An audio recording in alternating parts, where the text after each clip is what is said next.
Distinguished guests, class of 2015, ladies and gentlemen, good morning and welcome to the graduation ceremony for the great class of 2015 for those we lead.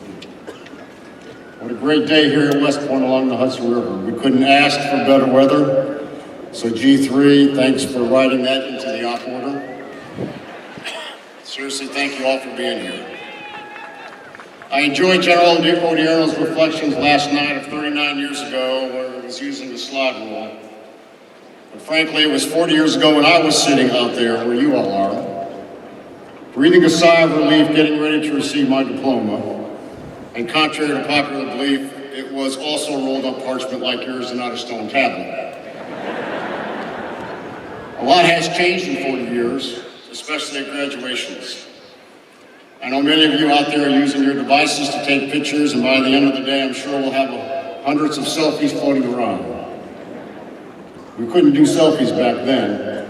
Trying to position a Polaroid camera with a megapixel of 0.01 just right really complicates things. Oh, and I weighed about 8 pounds, so good luck finding a selfie stick for that. But yes, a lot has changed in 40 years, and a lot hasn't.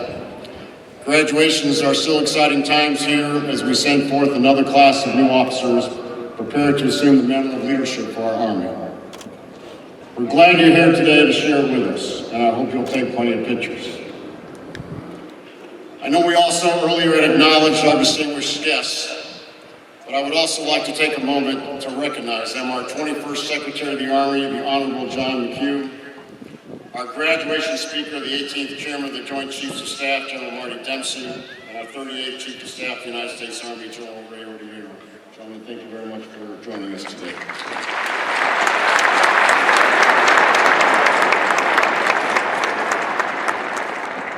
We're also so fortunate to have 4 of our distinguished graduates from the class of 65, and I know they were recognized earlier.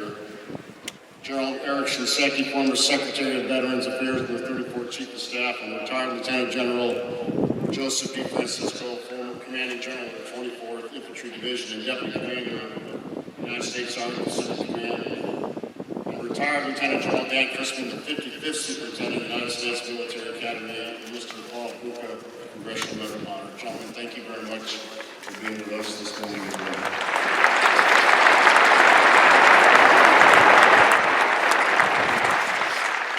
I want to take a moment and extend a special welcome to the parents and the grandparents and the families and friends of our graduates. I say thank you. Each and every graduate here this morning will tell you that their 4 years of West Point were without a doubt some of the most challenging experiences of their lives. And they succeeded, and a huge part of their success is thanks to your love and support and encouragement and motivation. Thank you for your continued support in helping your cadets to get here, to stay here and make it to the end. So class of 2015, would you please join me and stand and give a huge round of applause to your families and friends here today and say thank you for their support.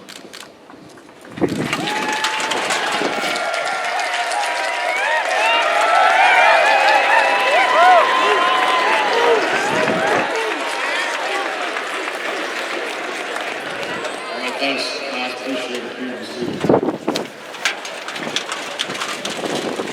Class, be sure to thank them again after today's ceremony. As I mentioned before, write to your parents often, call them, email them, FaceTime, or Skype with them. Whatever you do, stay in touch with them.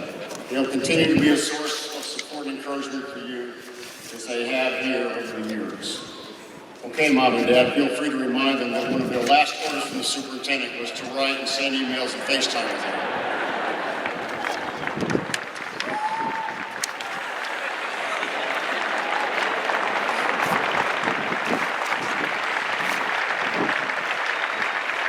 Okay, for the great class of 2015, today you become lieutenants in an Army that is the best trained, the best equipped, battled hardened after more than a dozen years of battle, and today you also become members of the profession of arms, servants to the nation, and of course, members of the Long Gray Line. 2015 marks the 100th year anniversary of one of our more famous classes in the Academy's history, the class of 1915, also known as the class the Stars Fell On. It features some of the greatest leaders in American military history. two five-star generals, Dwight Eisenhower and Omar Bradley, as well as other notable leaders like Generals James Van Fleet, George Stratmeyer, and Joseph McNarney, and others. Of 164 graduates of the class of 1915, 59 of them, or 36%, would attain the rank of general, the most of any class in West Point history. 50 years ago, President Eisenhower and General Bradley returned to West Point for their reunion and passed the guide on as a 50-year affiliated class to a new generation of West Point graduates, the class of 1965. Like their brothers in arms from a half a century earlier, the class of 65 also produced several notable leaders, including the four distinguished graduates that are here with us this morning. When these two classes graduated, they had no idea of what history would demand of them. The class of 1915 would go on to defeat Imperial Germany in World War I, crush fascism in World War II, and stop communist aggression in the Korean War.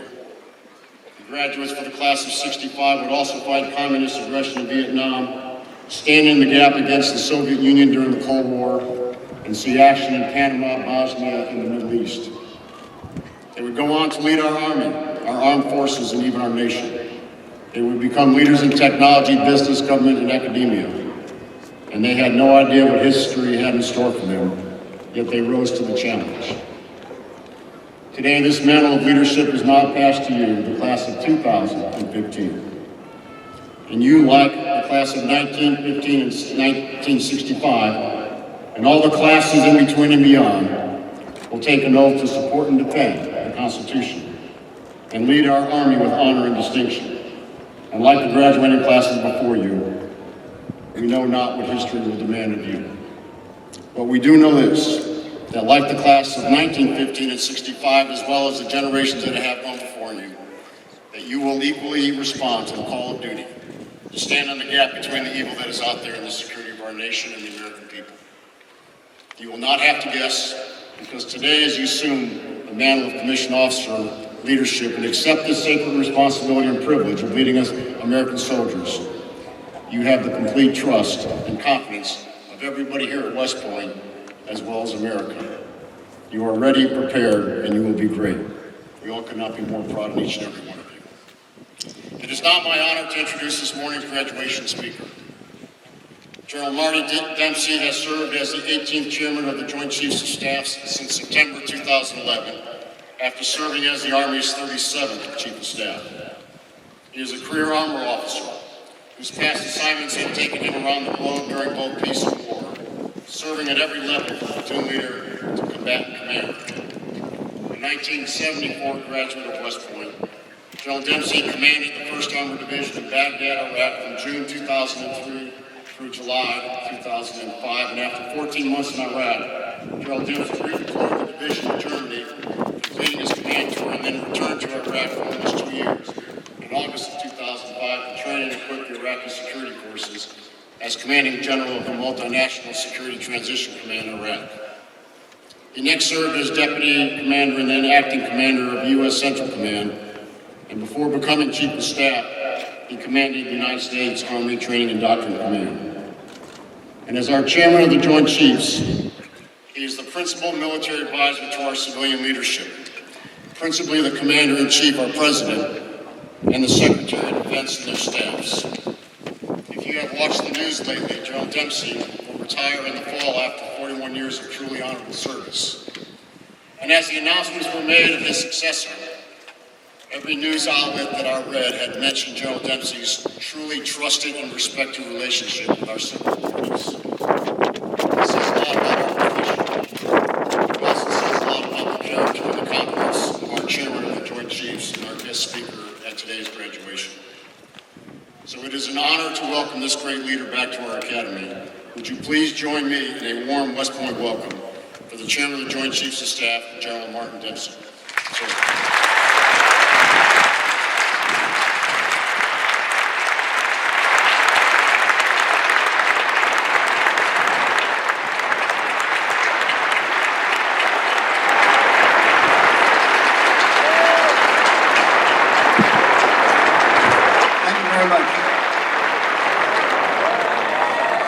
It's great to see you again. I told you I'd be back, and you did what I told you, which is use sunblock, chapstick, and hydrate. It's a spectacular day here in the Hudson Valley, in this sacred place, and with this national treasure. And this national treasure to which I refer are these 994 young men and women in front of us who today will join in the endeavor to keep our nation safe and allow us to live our lives the way we want to live them. I'll say more about that in just a moment.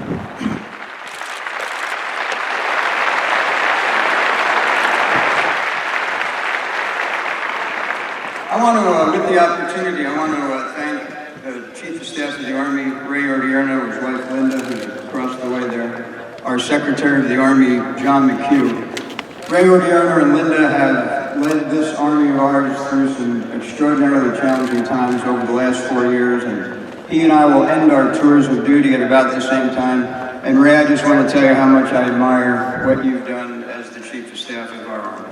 Thank you very much.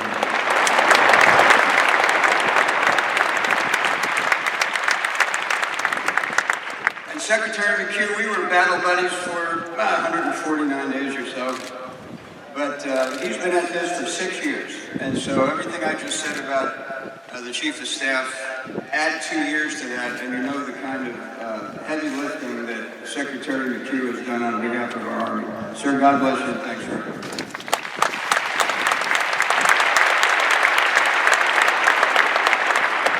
And to the Caslens, and the Thompsons and the trainers and their beautiful wives, your leadership is evidenced everywhere in this great institution, the United States Military Academy at West Point. And I couldn't be prouder of the job you do on behalf of all of us who count so much on the young men and women that come out of this academy. So to the Academy's leadership, how about giving them a round of applause?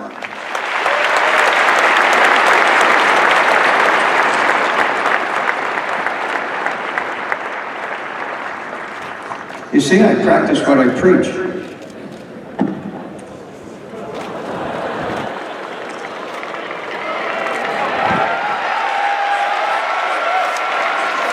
I'm going to go back to the podium, but before I do, I want to make sure you're actually ready to graduate. And it's not entirely clear to me, so I'm going to test my theory here.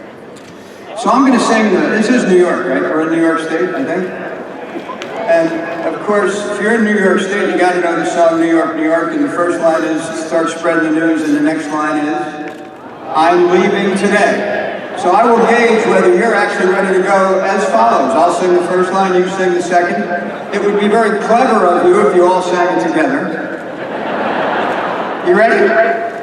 Start spreading the news. Now somebody over here Somebody right over here got way ahead of everybody. So you just wait till I point, okay? Start spreading the news. I'm leaving today. All right, you're ready.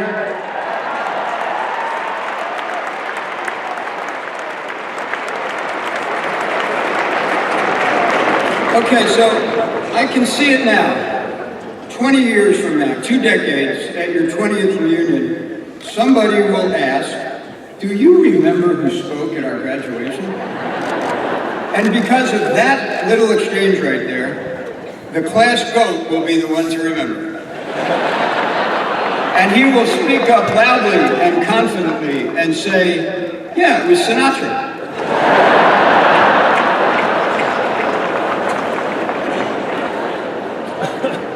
I've been really privileged to address some of our nation's most prestigious universities over the past 4 years.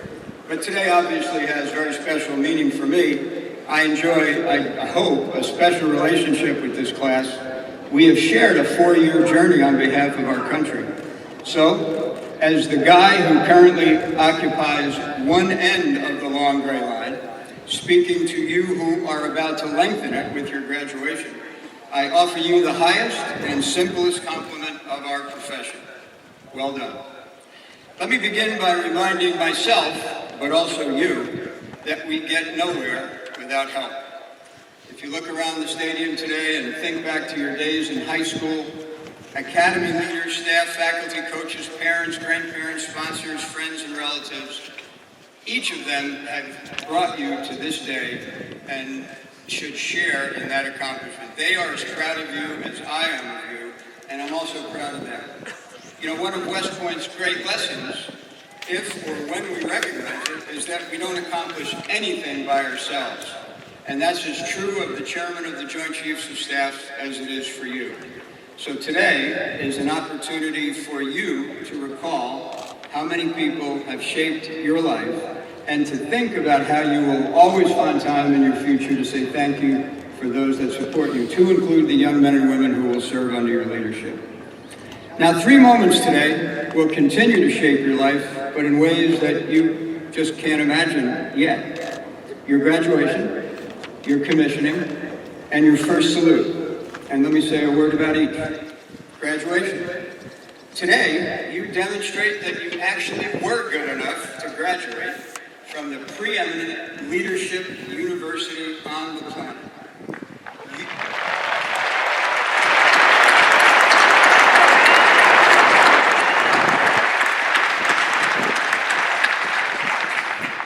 You now own the West Point brand. Today, as the superintendent said, you joined the remarkable classes of 1915 and 1965, who left West Point 100 years ago and 50 years ago, respectively, and marched into history during periods of great complexity and danger. Now begins your time, another period of complexity and danger.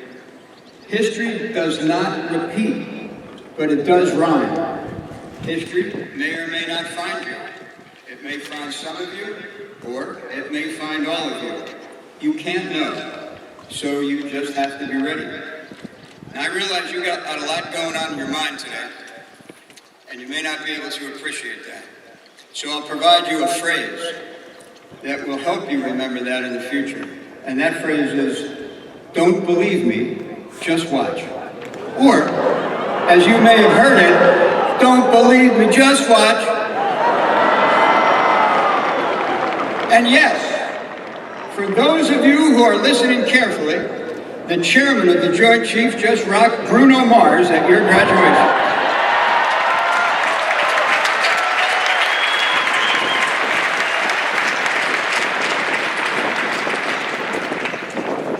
Actually, as far as I'm concerned, you can forget Bruno Mars. But remember this, history awaits you. We need you to be exceptional. Even among the graduating classes who are already out there across the globe serving and protecting us today. We don't expect you to be superhuman, but we expect you to try. We say something about your commission. Soon after your hats hit the ground, you'll take an oath, not to a sovereign ruler or to a political party, but to a set of ideas embodied in our Constitution.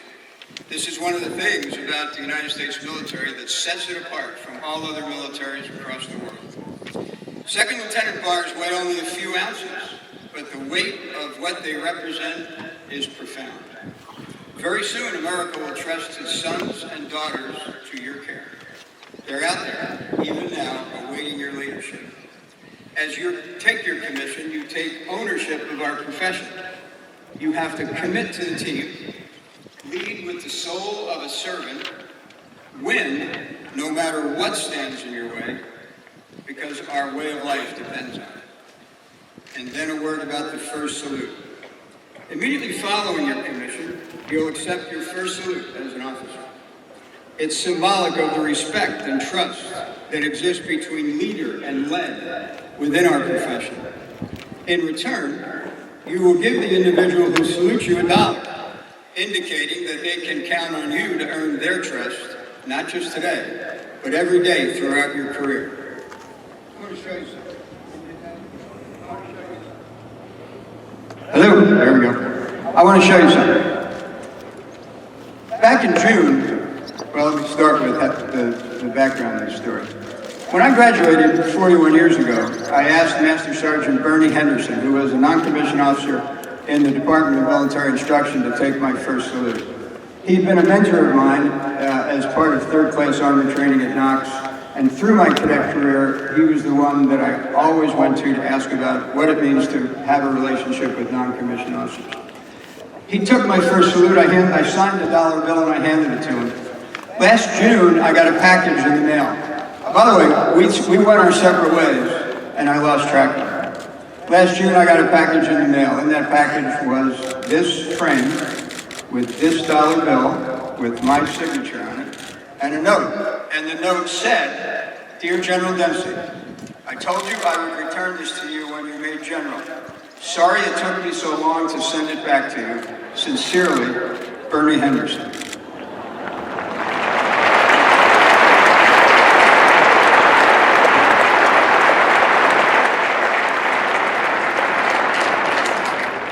That was his way of letting me know that I had earned his trust. Among the many awards and citations and gifts I've received throughout my career, it is one of my most treasured possessions. I came here today to deliver to you the simplest but most important message you will ever receive while wearing the uniform of our Army. We trust you. We trust you to win our nation's wars, to be leaders of character and competence and consequence. We trust you to leave our profession better than you find it. As I shake your hand on this stage today, I'll give you each a dollar bill that I've signed. In the years ahead, as you confront the challenges ahead, I hope you remember not who gave it to you, but what it means. God bless the West Point class of 2015, our Army, and this great country.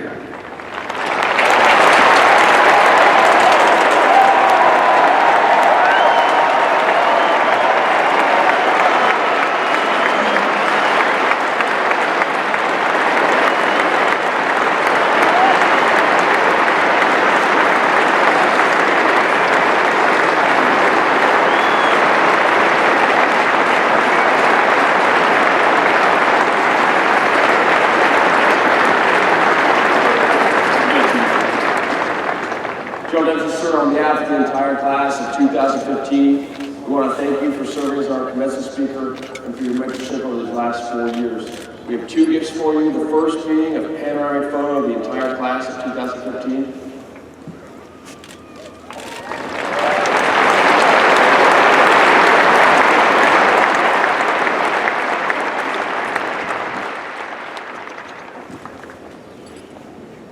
The second, sir, is a certificate recognizing you as an honorary member of the class of 2015.